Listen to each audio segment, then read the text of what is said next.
తెలంగాణ రాష్ట్ర ప్రభుత్వం నిన్నటి మంత్రి మండలి సమావేశంలో వీరశైవ లింగాయత్ సమాజానికి లింగాయత్ కార్పొరేషన్ ఏర్పాటు పట్ల నిజామాబాద్ జిల్లా బోధన్ పట్టణ వీరశైవ లింగాయత్ సభ్యులు హర్షం వ్యక్తం చేస్తూ స్థానిక అంబేద్కర్ చౌరస్తా వద్ద ముఖ్యమంత్రి రేవంత్ రెడ్డి, ఎమ్మెల్యే సుదర్శన్ రెడ్డి చిత్రపటానికి పాలాభిషేకం చేశారు. ఈ సందర్భంగా లింగాయత్ సభ్యులు రవి పటేల్ మాట్లాడుతూ లింగాయత్ కార్పొరేషన్ కు కృషి చేసిన సీఎం రేవంత్ రెడ్డికి, ఉప ముఖ్యమంత్రి బట్టి విక్రమార్కకి, మంత్రి పొన్నం ప్రభాకర్ కి, మంత్రి మండలికి, మాజీ ఎంపీ సురేష్ షెట్కర్ కి, ఎమ్మెల్యే సుదర్శన్ రెడ్డికి లింగాయత్ సభ్యులు ప్రత్యేకంగా ధన్యవాదాలు తెలిపారు. ఈ కార్యక్రమంలో రవి పటేల్, లక్ష్మణ్ పటేల్, మాధవరావు, యాదవరావు, నాగభూషణం పటేల్, సూర్యకాంత్, రాజు పటేల్ తదితరులు పాల్గొన్నారు. నిన్న తెలంగాణ రాష్ట్ర ప్రభుత్వ మంత్రిమండలి యొక్క నిర్ణయం మేరకు తెలంగాణ రాష్ట్రంలో ఉన్నటువంటి వీరశైవ లింగాయతుల యొక్క అభ్యున్నతి కొరకు ఒక ప్రత్యేక కార్పొరేషన్ ఏర్పాటు కోసం తెలంగాణ రాష్ట్ర మంత్రిమండలి నిర్ణయం తీసుకోవడం జరిగింది.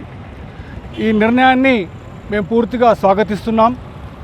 అలాగే ఈ కార్పొరేషన్ ద్వారా తెలంగాణ రాష్ట్రంలో ఉన్నటువంటి వీరశైవ లింగాయతులకు ఆర్థికంగా, సామాజికంగా, రాజకీయంగా ఎదగడానికి ఇది దోహదపడుతుంది. కాబట్టి ఈ విధంగా నిన్న జరిగినటువంటి తెలంగాణ రాష్ట్ర మంత్రిమండలి యొక్క నిర్ణయంలో వీరశైవ లింగాయతుల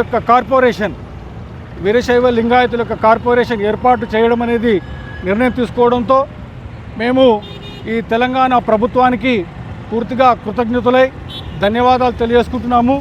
మరి వీరశైవ లింగాయత్ కార్పొరేషన్ ఏర్పాటు చేయడానికి ముఖ్యంగా ఈ ముఖ్యమంత్రి, తెలంగాణ రాష్ట్ర ముఖ్యమంత్రి అయినటువంటి రేవంత్ రెడ్డి గారికి, అలాగే ఉప ముఖ్యమంత్రి అయినటువంటి బట్టి విక్రమార్ గారికి, అలాగే వారి యొక్క మంత్రిమండలికి, ముఖ్యంగా బీసీ మంత్రి గారు పొన్నం ప్రభాకర్ గౌడ్ గారికి, అలాగే ఈ వీరశైవ లింగాయత్ కార్పొరేషన్ ఏర్పాటు కోసం కృషి చేసినటువంటి తెలంగాణ వీరశైవ లింగాయత్ కమిటీ యొక్క సభ్యులకు వారికి ప్రత్యేకంగా ధన్యవాదాలు తెలియజేసుకుంటున్నాము.